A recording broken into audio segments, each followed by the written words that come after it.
안녕하세요.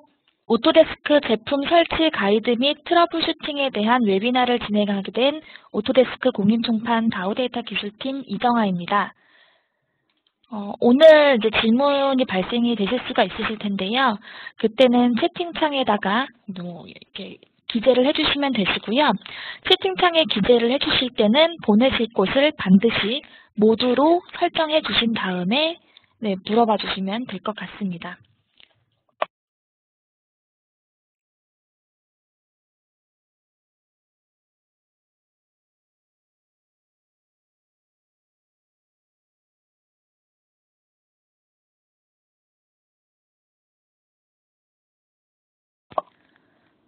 금일 진행되는 웨비나 순서입니다. 첫 번째 세션에서는 새롭게 변경된 오토데스크 온리원 CAD에 대한 디벨롭된 가치를 소개해드릴 예정인데요. 첫 번째 세션을 통해서 오토캐드 2019 멤버십을 구매하면 작업에 적합한 툴셋을 어떻게 활용할 수 있는지 이런 것들을 확인하실 수가 있습니다. 두 번째 세션에서는 오토데스크 멤버십 제품 설치와 실행 방법에 대해서 단일 사용자, 복수 사용자를 구분하여 설명드릴 예정이고요.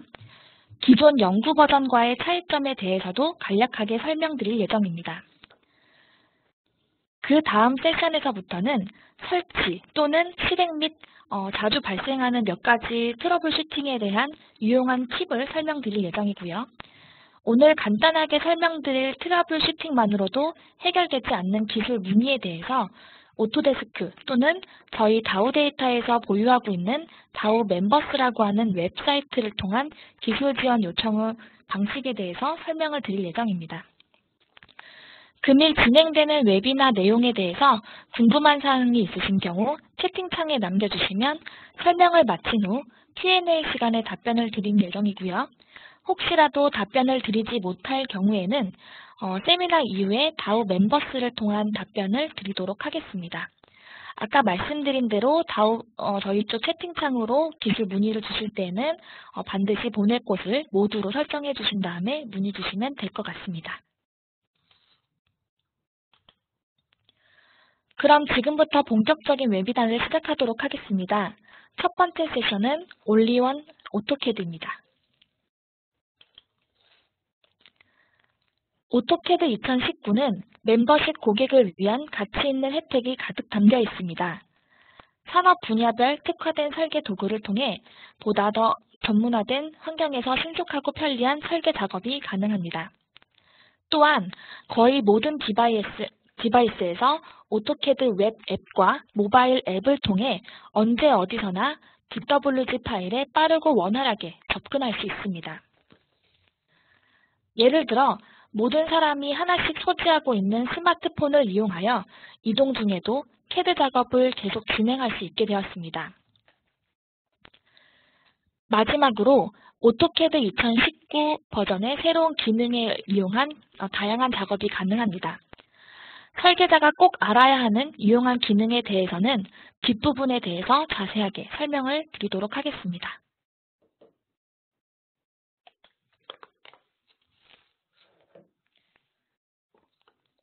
오토데스크에서는 지난 20여 년에 걸쳐 오토캐드 사용자에 맞는 사용 환경을 제공하기 위해서 개별 사용자화가 가능한 인터페이스뿐만 아니라 오토캐드 버티컬 툴셋에 투자해 왔습니다. 오토캐드 2019 멤버십을 구매하면 오토캐드뿐만 아니라 화면에 표시된 모든 버티컬 툴셋 및 라이브러리 모든 기능들을 사용하실 수가 있습니다. 그렇기 때문에 산업군별 적합한 도구를 이용하여 보다 편리한 제도가 가능합니다. 웨비나에 참석하신 모든 분들의 이해를 돕기 위해 뒷부분에 산업군별 툴셋을 보다 자세하게 설명드리도록 하겠습니다.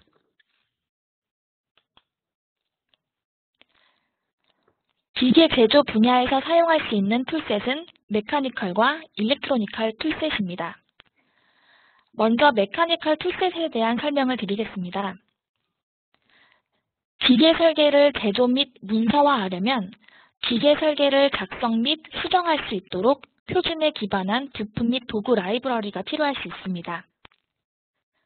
메카니컬 툴셋을 사용하면 기계 도구 구성 요소 생성, 그다음에 치수 기입 및 재료 명세서 작성 등의 기계 엔지니어링 작업을 자동화하여 제품 설계 속도를 높일 수 있습니다.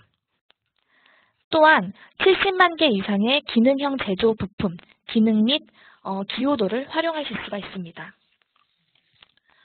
오른쪽에 보이는 일렉트로니컬 툴셋은요, 전기 설계에 맞춤화된 기능을 이용하여 전기 제어 시스템을 생성, 그 다음에 수정 및 문서화할 수 있습니다.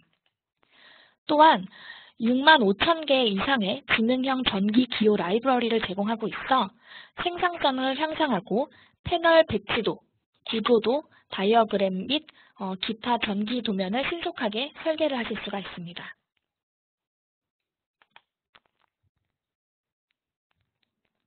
다음은 건축, 건설, 토목, 엔지니어링에서 활용 가능한 툴셋을 설명드리겠습니다.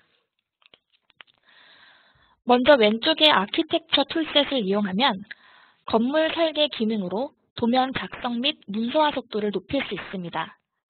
툴셋을 이용하면 건축 분야를 위해 특별히 마련된 8,000개 이상의 기능형 건축 객체, 스타일 및 기능을 활용하실 수가 있으며 오른쪽의 MEP 툴셋은 전문화된 MEP 엔지니어링 기능을 포함하고 있고 1만 500개 이상의 기능형 기계, 전기 및 배관 객체를 사용하여 건물 시스템을 제도, 설계 및 문서화할 수 있으며 HVAC, 배관, 전기의 덕트, 그 다음에 전선관 및 회로를 쉽게 설계를 하실 수가 있습니다.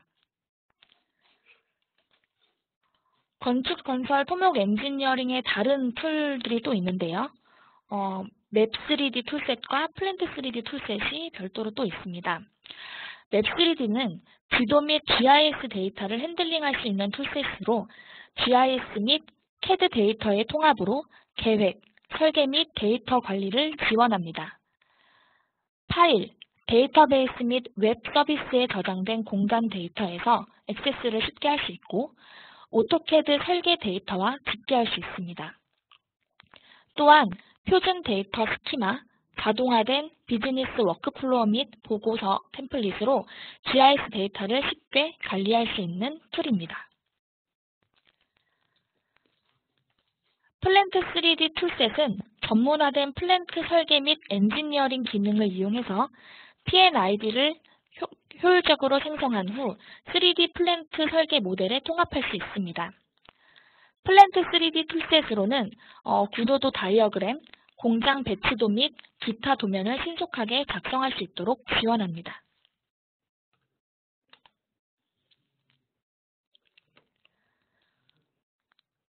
마지막으로 오토캐드에 애드온 가능한 레스터 디자인 툴셋도 있습니다. 우선 오토캐드 프로그램을 설치를 하시고요. 그 위에 오토캐드 기반으로 애드온된 레스터 디자인을 사용하실 수가 있는 건데요.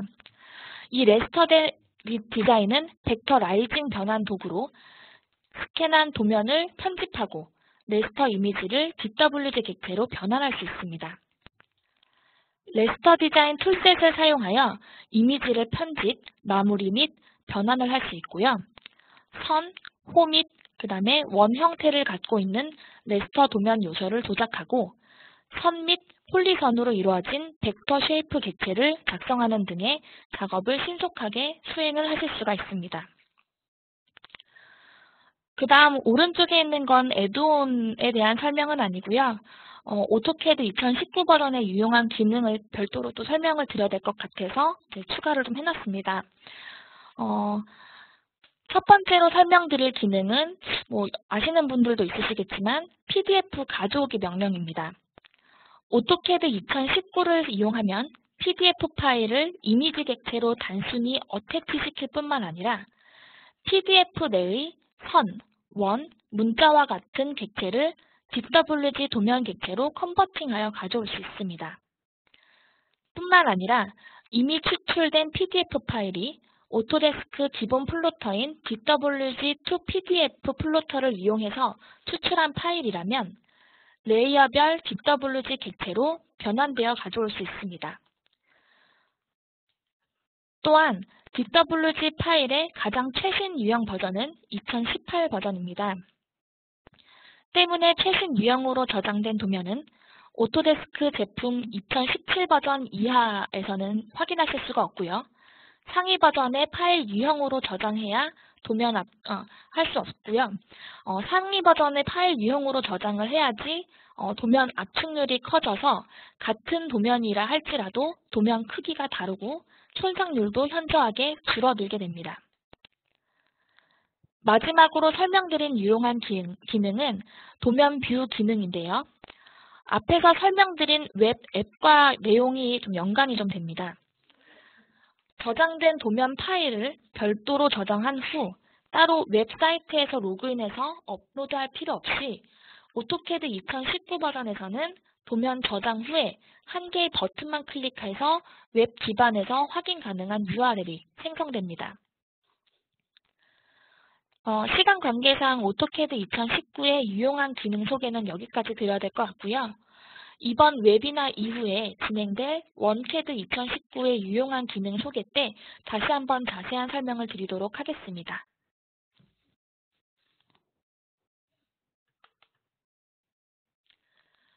오토데스크에서는 오토캐드 멤버십 고객 대상에 한해 앞에서 설명드린 모든 툴셋 및 애드온을 제공해드리고 있습니다. 앞에서 설명드린 내용을 꼭 기억하셨다가 각 사용자에 맞는 유용한 툴셋으로 설정해서 사용해 주시기 바랍니다.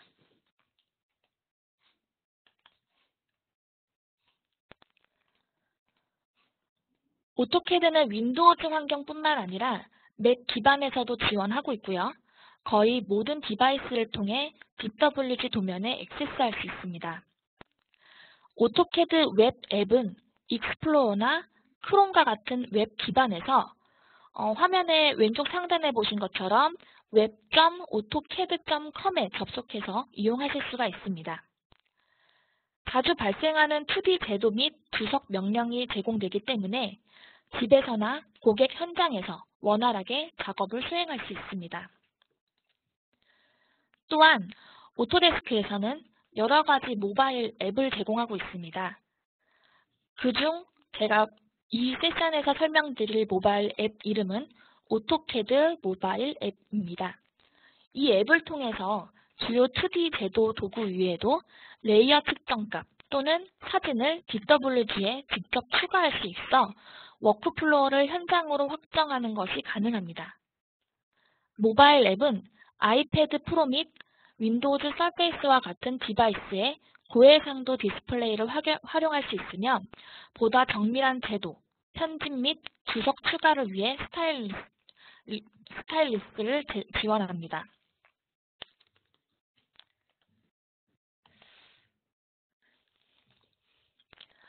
두 번째 세션에서는 오토데스크 멤버십 제품 설치 및 실행 방법에 대해서 설명드리도록 하겠습니다.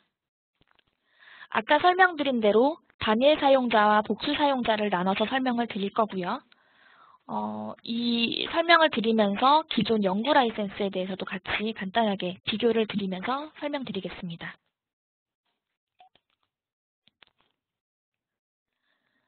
첫 번째로 설명드릴 것은 단일 사용자, 즉 독립실행형에 대해서 설명드릴게요. 모두 아시다시피 예전에는 원카피를 구매를 하시게 되면은 한 개의 PC에서 설치를 하시는 것으로 인지를 하고 계셨을 텐데요. 멤버십 제품으로 전환이 되면서 한 개의 PC 개념이 아닌 한 명의 네임드 유저당으로 설치가 진행이 됩니다. 설치 프로세스는 바로 이 중간에 있는 내용과 같은데요. 일단 오토데스크 제품을 설치를 하고요. 첫 번째 그림에서처럼 단일 사용자 버튼을 클릭하게 됩니다. 이게 지금 2019 버전에서 조금 인터페이스가 바뀌었습니다. 단일 사용자 버튼을 클릭하시게 되면은 바로 가운데처럼 로그인 창이 뜨게 되고요. 이렇게 로그인을 진행하게 되면은 자동 활성화 인증을 통해서 정품 인증이 되고 바로 제품을 실행을 하실 수가 있게 되는 거죠.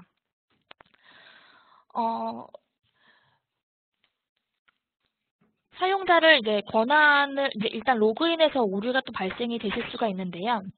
로그인 시 오류가 발생이 되는 것은 대부분 오토데스크 어카운트에서 사용자 권한이 부여되지 않는 사용자 계정으로 들어갔을 때 이렇게 나타나게 됩니다. 오토데스크 계정은 두 가지로 나뉘실 수가 있어요. 하나는 관리자 계정, 하나는 사용자 계정으로 나뉘실 수가 있는데 관리자 계정에서 각각 사용자를 추가를 하고 그에 대한 사용 권한을 부여를 하게 되는 거죠. 그렇기 때문에 로그인 중에서 오류가 발생이 돼서 뭐 다른 사용자로 로그인 하시겠습니까? 뭐 이런 식으로 오류 메시지가 뜬다면 이제 이런 그 사용자 권한 중심으로 확인을 해주시면 되실 것 같고요. 제가 기재를 자동 활성화라고 기재를 해놔서 좀 약간 헷갈려 하시는 분들이 계실 수가 있을 것 같은데요.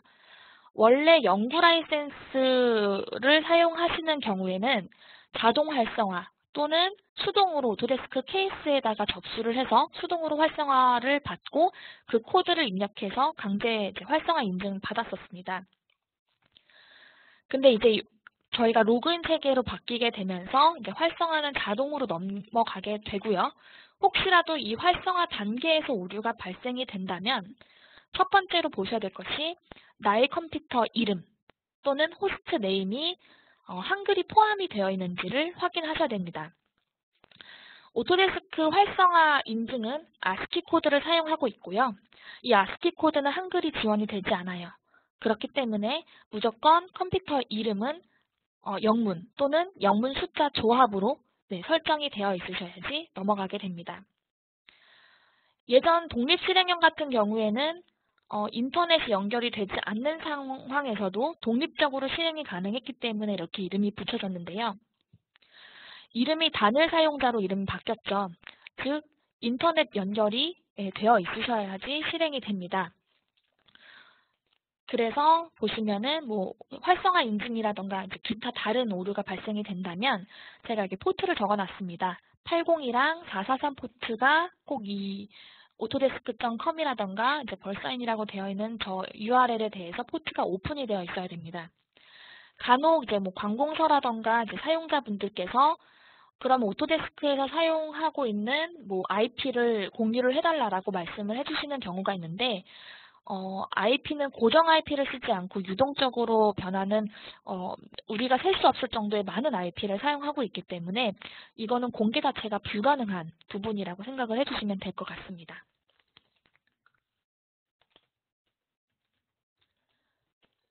그 다음 복수 사용자 네트워크형입니다.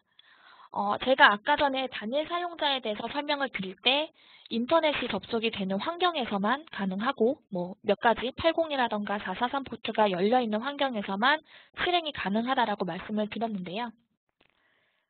이렇게 그러면 이렇게 폐쇄망이라던가 인터넷이 안 되는 환경에서는 사용을 못하냐? 그거에 대한 대체를 할 수 있는 부분이 바로 이 복수 사용자입니다. 단일 사용자 같은 경우는 인증 단계에서 이제 인터넷 연결이 필요한데요. 복수 사용자는 내부 망이 구축이 되어 있고 그 내부 망을 통해서 그냥 서버 PC로 이제 접속만 가능하다면 실행이 되는 부분이기 때문에 인터넷 연결이 없거나 폐쇄망 환경에서도 사용이 가능하다라고 생각해 주시면 되실 것 같습니다. 이 설치 프로세스를 잠깐 보시게 되면은 오토데스크 제품을 먼저 설치를 하고요. 네. 그 다음에 아까 변경된 인터페이스인 복수 사용자 버튼을 클릭을 하시고 그 다음에 라이센스 서버 정보를 입력하게 되는데요. 라이센스 서버 모형 선택 부분에서 이제 세 가지가 있을 거예요. 뭐 단일이냐, 뭐 분산이냐, 뭐 이런 것들이 있을 건데 거의 이제 PC 한 개로 서버를 구동해서 진행을 한다라고 한다면 단일 서버라고 생각을 해주시면 되실 것 같고요. 이 밑에 빈칸에다가는 서버의 호스트 네임이나 또는 IP 주소를 입력하시고 넘어가시면 됩니다. 혹시라도 이제 보시면은 이런 것들을 많이 물어보시는 분들이 계세요. 네트워크 라이센스를 한 카피를 구매를 했다. 그러면은 이 한 카피를 구매한 고객 업체에서 대체 몇 카피까지 설치가 가능하냐라고 문의가 주시는 경우가 좀 있으신데요. 설치 대수는 상관이 없고요. 다만 동시 접속자 수만 한 카피로 제한이 된다라는 점만 인지해 주시면 될 것 같습니다.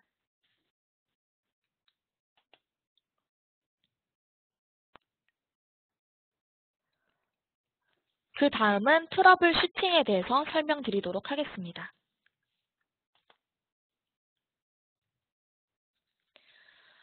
저희 다우데이터 기술팀으로 들어오는 기술 문의가 설치 이슈 또는 이제 실행 시 갑자기 강제 종료가 된다던가 뭐 이런 이슈 있기 때문에 제가 이런 것들을 한번 세션을 준비를 해봤습니다.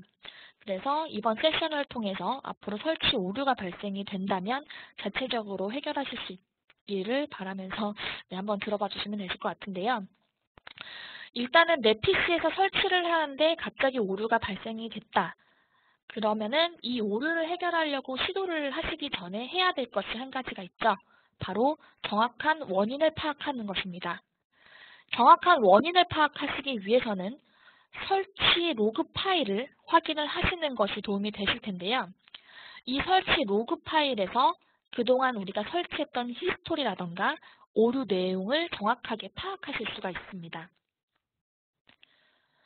로그 파일은 이제 두 가지 경로로 해서 확인을 하실 수가 있는데 설치를 쭉 진행하시다 보면은 왼쪽 상단의 첫 번째 이미지처럼 뭐 X 표시가 뜨면서 설치가 실패가 됐다라는 메시지가 뜨는 경우가 있는데요. 이때 제가 이렇게 빨간 색깔로 하이라이트된 부분을 클릭하시게 되면은 설치 로그 파일을 클릭하시게 되면은 로그 파일이 바로 뜨게 됩니다. 또는 깜빡하고 우리가 그냥 X 버튼을 눌러서 이 설치 초기화 창을 끌 수도 있죠. 이 경우에는 직접 이제 2번 임시 폴더에서처럼 설치 로그 파일을 찾아보시면 되시는데요. 기본적으로 로그 파일은 각 컴퓨터의 템프 폴더에 위치를 하고 있고요.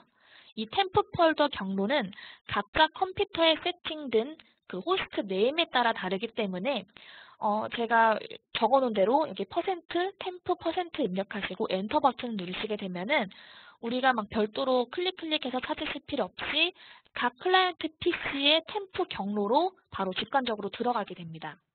그래서 이것도 같이 인지를 해주시면 되실 것 같고요.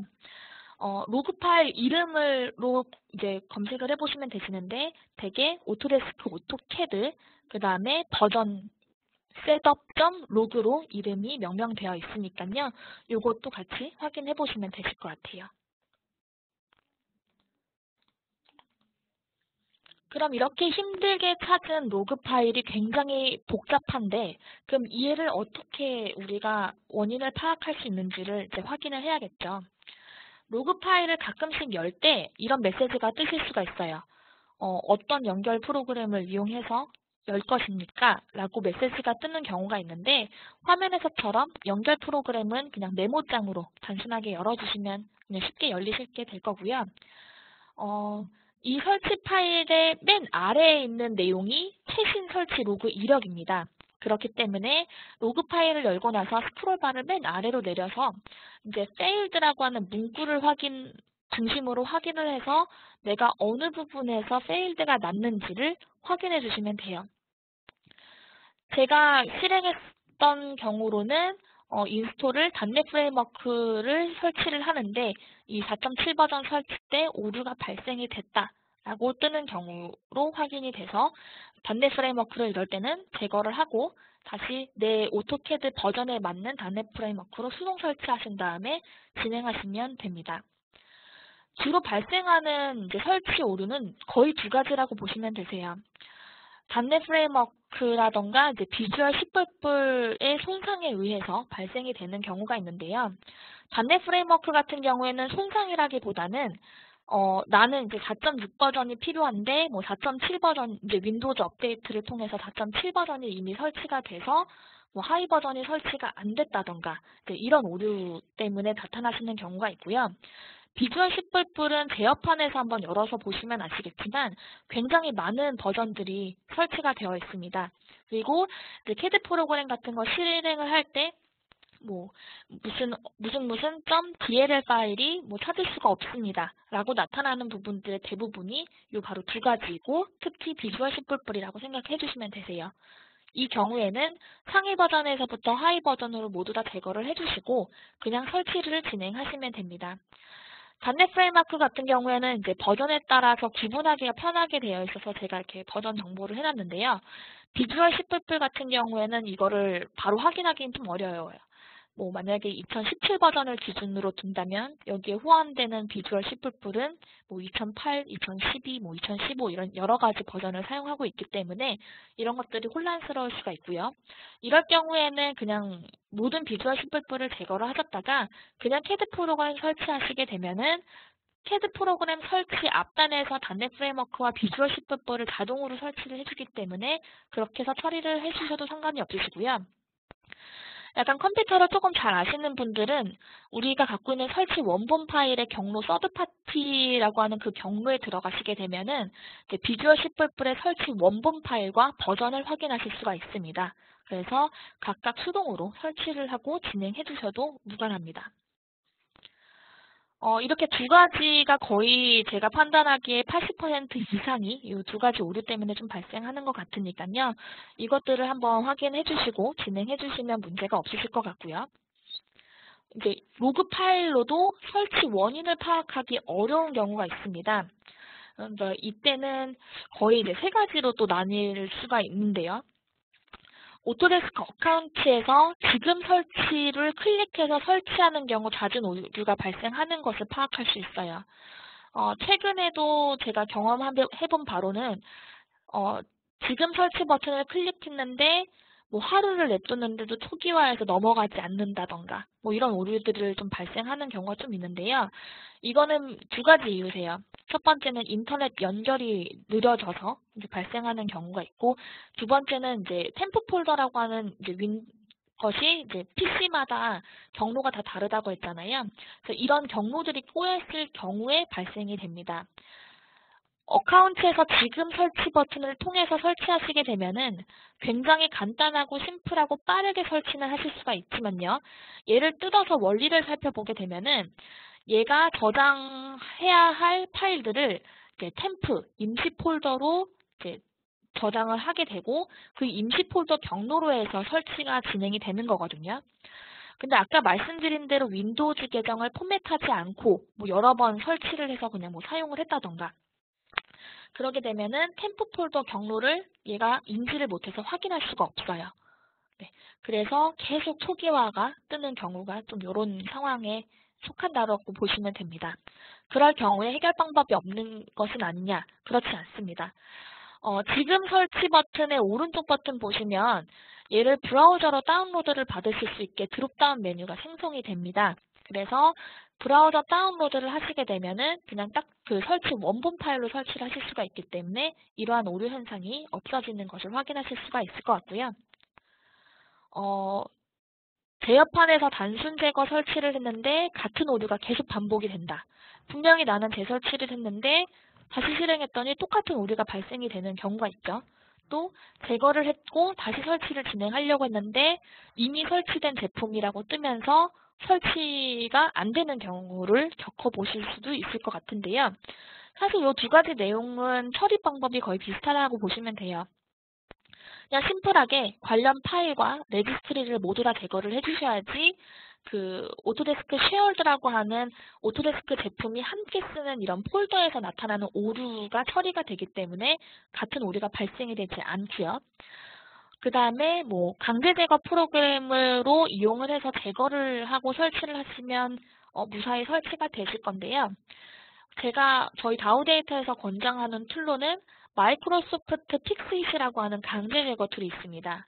여기 계신 분들 중에서 저희 쪽에서 제공하는 재설치 가이드 받아보신 적이 있으실 수도 있을 것 같은데요.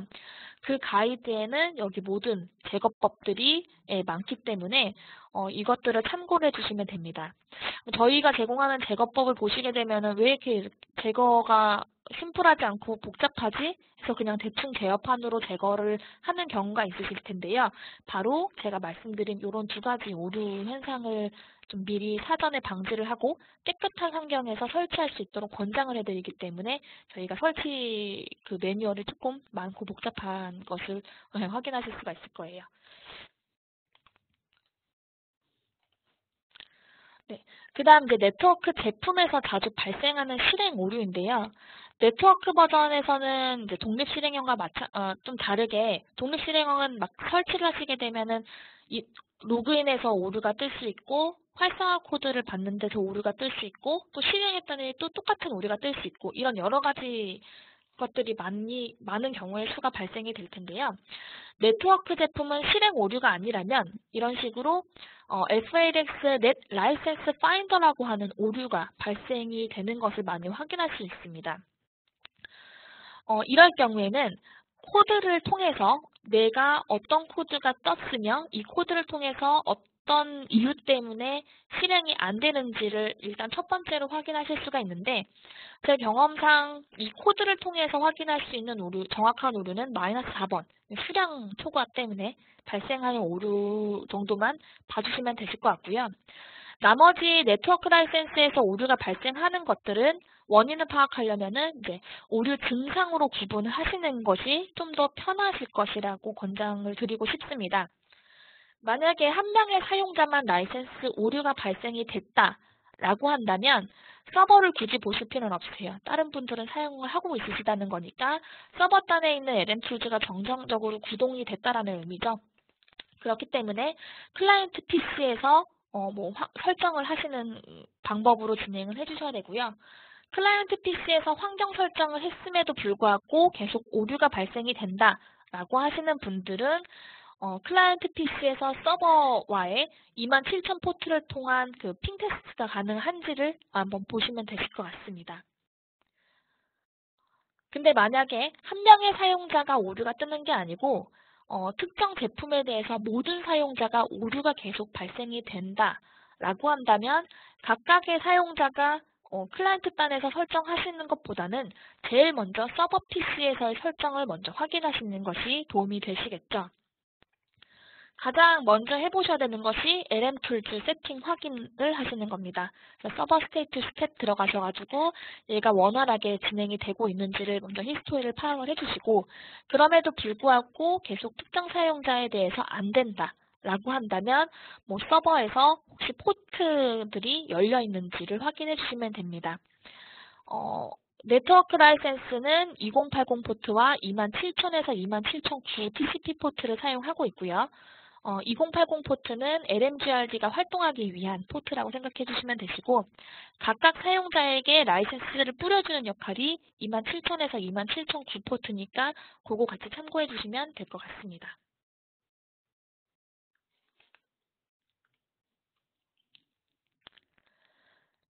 다음은 네트워크 제품에서 자주 발생하는 실행 오류를 다시 처리하는 방법에 대해서 설명을 드릴 건데요. 이런 메시지 많이 보셨을 수도 있을 것 같아요. 이때 요거 위에 있는 것을 선택하고 다음으로 넘어가면은 호스트네임 또는 IP 주소를 입력하고 다음 버튼을 누르라고 하는데 이것도 사실은 제 경험상 40% 정도만 성공하는 걸로 확인이 됩니다. 그래서 얘는 그냥 넘어갈 거고요. 사실 정확하게 얘를 갖다가 해결하기 위해서는 지금 화면에 보시는 환경 설정법이죠. 제어판에서 모든 제어판 항목에 보시면 시스템이 있고요. 이 시스템으로 들어가시게 되면은 왼쪽 하단에 고급 시스템 설정이라고 하는 버튼이 있습니다. 얘를 클릭하시면 시스템 속성 창이 뜨면서 고급 탭으로 바로 액세스해서 들어갈 수가 있는데요. 맨 밑에 있는 하단에 있는 환경 변수라고 하는 버튼을 클릭하셔서 상단 또는 하단 둘 다 새로 만들기 버튼을 클릭해서 시스템 변수를 추가를 하시면 됩니다. 시스템 변수는 거의 1개 또는 2개로 설정을 해주시면 되시는데요. 필수는 이거예요. 왼쪽에 있는 ADSK-FAX 언더바 라이센스 언더바 파일이라고 하는 변수를 추가를 해주시면 되실 것 같고요. 오른쪽에 있는 타임아웃은 내가 다른 컴퓨터를 다 보지 않고 계속 이 시간 동안 이 컴퓨터만 바라볼 거야 라는 설정이거든요. 그래서 저는 2가지 설정을 모두 다 하는 것을 권장을 드리긴 하는데 각각 컴퓨터의 사용 환경에 따라 다르니까 이것도 확인해 주시면 되시고 일단 제가 생각하기로는 저 ADSK FADX라고 하는 설정은 아마 필수로 설정해 주시는 게 도움이 되실 것 같습니다. 클라이언트 PC에서 서버 PC를 찾아가는 방법은 2가지죠. 하나는 호스트 네임을 보거나 또는 IP 주소를 보고 들어가게 되는데요. 그렇기 때문에 IP 주소는 서버 컴퓨터에서 IP 주소는 유동보다는 꼭 고정으로 쓰실 수 있도록 설정해서 사용하실 것을 권장을 드립니다.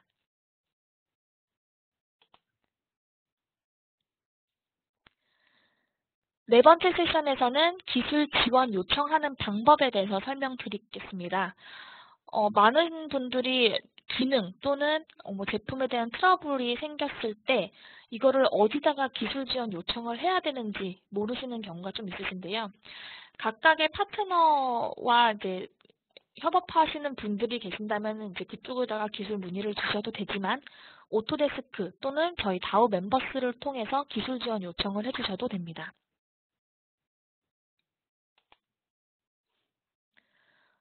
일단 오토데스크를 통한 기술 지원 방법에 대해서 설명드리겠습니다. 이제 요거는 제가 URL까지도 같이 상세하게 적어놨는데요.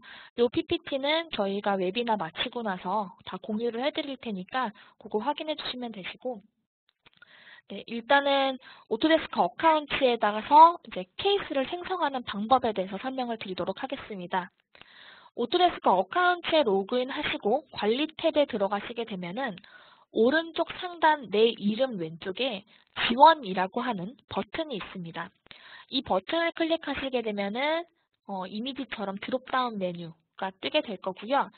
지원 및 교육 찾아보기, 그 다음에 내 지원 사례 보기, 연락처 이렇게 세 가지의 항목을 보실 수가 있습니다. 지원 및 교육 찾아보기는 오토데스크에서 작년부터 좀 강조해서 밀고 있는 오토데스크 널리지 네트워크라고 하는 웹사이트로 바로 들어가실 수가 있으세요. 여기서 직접 트러블에 대한 케이스를 찾아보실 수가 있고요. 그 밖에 서비스 팩이라던가 핫픽스, 그다음 제품 튜토리얼 등을 제공을 하실 수가 하고 있으니 이것도 같이 함께 확인해 주시면 되실 것 같고요. 그 다음에 이제 내 지원 사례 보기에 대해서 설명을 드리겠습니다. 내 지원 사례 보기는 나만의 케이스를 작성을 하고 그거를 오토데스크에다 직접 기술 문의를 요청하실 수가 있는데 오토데스크에서 이렇게 케이스를 요청하시게 되면은 원칙적으로 영업일 2일 안으로 뭐 회신을 주겠다라는 것을 하고 있지만 저희 경험상 하루 만에 답변이 옵니다. 그래서 제가 이걸 파란 색깔로 하이라이트 표시를 좀 했는데요. 이거를 좀 많이 사용하시면 도움이 되실 것 같고요. 특히 또 좋은 기능 중에 하나가 뭐냐면 내 지원 사례를 갖다가 그동안의 히스토리를 확인을 또 하실 수가 있습니다. 그래서 이것도 좀 유용한 것 같아서 제가 강조를 좀 표시를 해놨고요. 연락처는 뭔가 바로 이렇게 직관적으로 들어갈 수 있는 뭔가 뭐 연락처가 오픈이 되어 있다라고 생각을 하실 수가 있는데 그런 것은 아니고 오토데스크 코리아 사이트로 바로 이동을 합니다. 네, 그래서 오토데스크 공식 홈페이지에서 이제 케이스를 작성을 하시는 건데 이제 이런 경우에는 거의 오토데스크 공식 홈페이지에서 작성하시는 경우에는 이제 서비 끊겼거나 어디에서든 기술 지원을 받기가 좀 어려운 경우 밑에 있는 URL이라고 생각해 주시면 되시고요. 그렇기 때문에 나는 멤버십 제품을 구매하신 고객이 있고 또는 서브스크립션을 계속 갱신을 하고 있다라고 하시는 분들은 되도록이면 내 지원 사례 보기를 이용을 해주시는 게 도움이 되실 것 같습니다.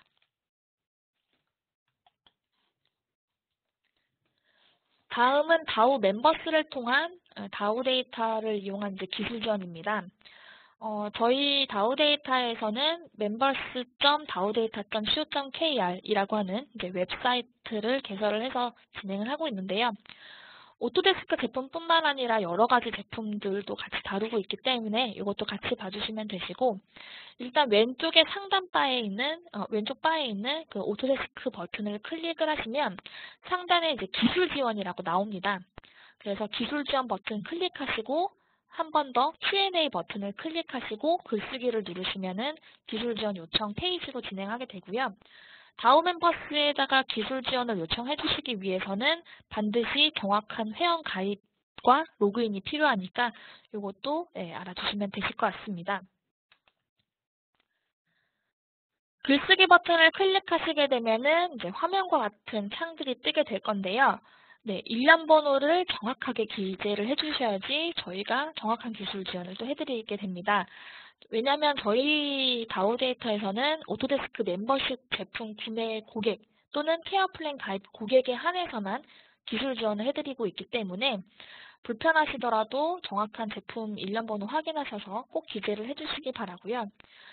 대부분의 처리가 전화 또는 그 이메일로 이제 회신이 가기 때문에 이 부분도 정확하게 기재를 해주시고, 또 빠른 처리를 위해서는 OS 버전이라던가 주실 수 있는 모든 히스토리들을 다 기재를 해주시거나, 또 어떤 분들은 이제 동영상도 찍어주시는 분들도 계시고, 아니면 뭐 스크린 캡처를 통해서 이제 이미지 파일을 첨부해서 주시는 분들도 계시는데, 이렇게 정확하게 주셔야지만이 저희가 바로 약간 뭐 막말로 이제 핑퐁이라고 하죠. 이제 그런 것들을 처리하지 않고 바로 직관적으로 진행할 수 있기 때문에 네, 이렇게 해서 정확하게 기술 지원 문의를 주시면 도움이 될 것 같습니다. 이렇게 등록된 기술 지원은요, Q&A 게시판에 바로 업데이트가 되고요. 이제 그거를 이제 각각 인더스트리별 저희 다우데이터 내부의 기술팀 인력이 답변을 달아드리는 시스템으로 진행이 됩니다. 저희 쪽에서 답변을 달리게 되면요, 이메일 알람글이 동시에 전송이 되기 때문에 계속 다우 멤버스에 로그인해서 계속 실시간으로 찾을 그런 불편함은 없으실 것 같습니다. 그 밖에도 이제 기술 지원 탭에서는 여러 가지 기술 지원에 대한 자료라던가, 그 다음에 뭐 좀 알아주셨으면 좋겠는 뭐 기능이라던가 팁앤테크 같은 것들에 대한 자료도 계속 수시로 업데이트를 하고 있으니까요. 이것도 한번 확인해 주시면 되실 것 같고, 그 다음에 이제 마지막으로 저희 기술팀에서는 거의 모든 오토데스크 제품에 대한 동영상 강의를 무료로 제공을 해드리고 있습니다. 저희가 정기적으로 오프라인 교육을 진행하고 있는데요. 지방에 계시는 분들이라던가 아니면 저희 교육이 거의 이제 이틀 기준 또는 이제 많게는 이제 5일 동안의 교육을 진행을 하게 되는데, 이거를 이제 업무를 중단하시고 저희 쪽에 오셔갖고선 교육을 들으시기에는 좀 부담감이 크실 것 같아요. 그래서 그런 고객분들을 위해서 준비를 해놓은 그 교육 동영상이니까요. 한번 이것도 같이 확인해 주시면 되실 것 같습니다.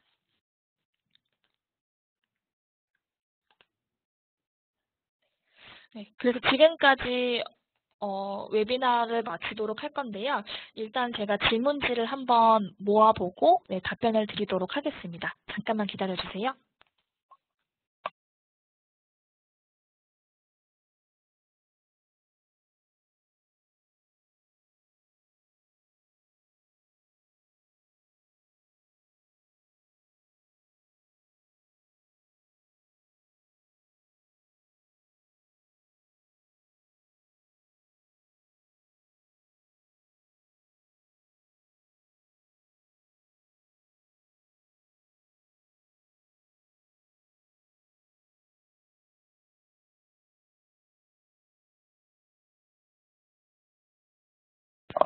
네, 지금 질문 김법성님께서 질문을 주셨는데요. 오토캐드 2015 버전 멤버십 제품이시라고 한다면 거의 이제 저희 쪽에서는 이제 상업적 용도로 쓰시기 위해서는 동시 사용은 조금 약간 불가능하실 것 같고요. 제거를 하시고 다른 PC에다가 그냥 설치하셔서 이제 로그인 인증 받으셔가지고 사용하시면 되실 것 같습니다. 단순하게 그냥 제거하고 설치하시면 되시는 거기 때문에 부담감은 없으실 될 것 같고요. 대신에 이제 두 대 PC를 동시에 사용하시는 것들은 혹시라도 이제 좀 법적 제약이라던가 이런 것들이 좀 걸리실 수가 있기 때문에 그런 부분은 권장드리지 않습니다.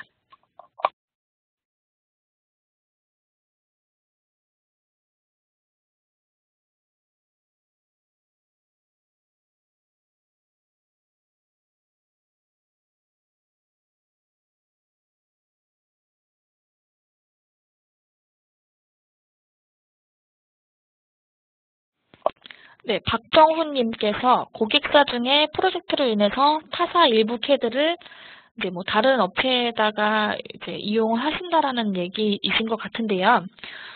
요거는 타사 같은 프로젝트 그다음에 사용하신다고 하더라도 이제 뭐 계열사라던가 이제 아예 타사 분들이시면은 우리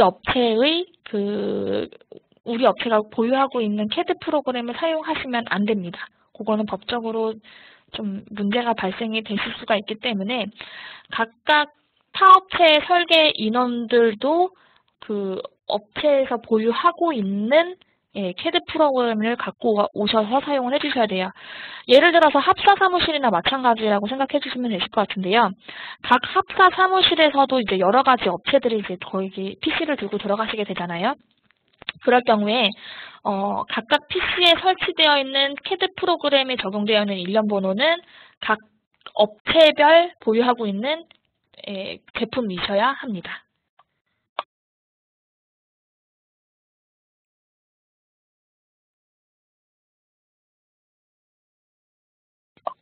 네, 이재영님께서 단일 멤버십 구매자가 활성화를 한 후 인터넷 연결을 하지 않고 30일까지만 사용 가능하냐라고 물어봐 주셨는데, 네, 맞습니다. 최초 활성화한 시점으로부터 30일 동안은 인터넷 연결 없이 사용 가능하시고요. 30일 이후가 되면은 다시 한번 자동 활성화 인증을 받아야 되는데, 그때 만약에 인터넷 연결이 되어 있지 않다면 로그인은 풀리게 되고 사용하실 수가 없습니다.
네, 채팅창에서 보신 것처럼 오늘 발표했던 이런 가이드 같은 경우에는 저희가 웨비나 종료 이후 등록된 메일로 저희가 전달을 드릴 예정이고요.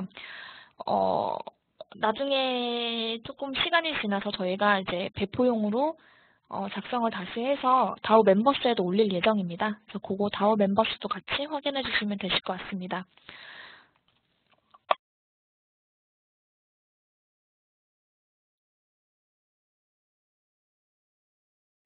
네, 잠깐 안내 말씀드리겠습니다.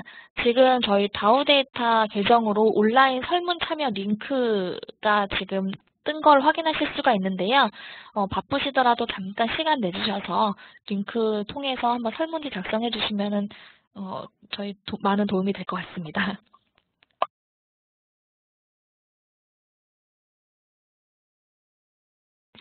이규희님께서 물어봐 주신 내용인데요. 원캐드 단일 제품 구매 시 포함되어 있는 모든 툴 제품은 동시에 사용이 가능한가요? 라고 여쭤봐 주셨습니다. 사실 이게 저희가 시간 관계상 제가 좀 생략했던 부분이긴 한데요. 이거는 불가능합니다. 한 개의 제품만 설치가 가능하시기 때문에 만약에 예를 들어서 지금 내가 오토캐드 사용자고 나중에 이제 아키텍처로 다시 뭐 툴셋을 사용하고 싶다라고 하신다면은 오토캐드를 제거를 해주시고 아키텍처를 설치를 해서 이용을 해주셔야 됩니다.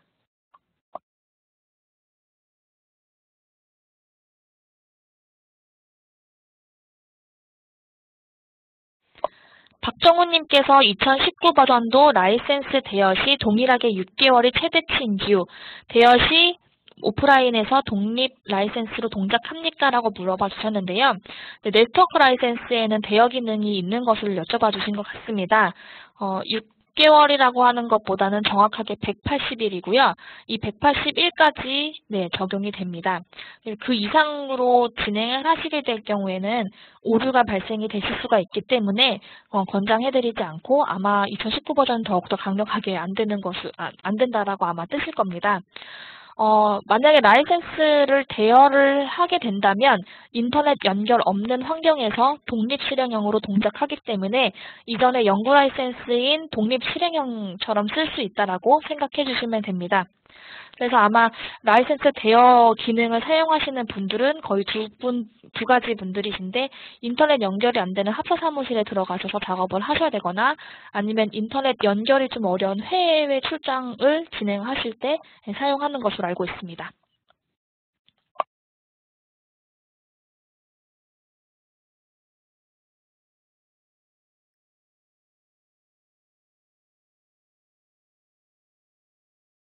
네, 더 질문 없으신지 한번 확인 부탁드리고, 방금 말씀드린 대로 저희 온라인 설문 참여 링크 한번 시간 내서 부탁드리겠습니다.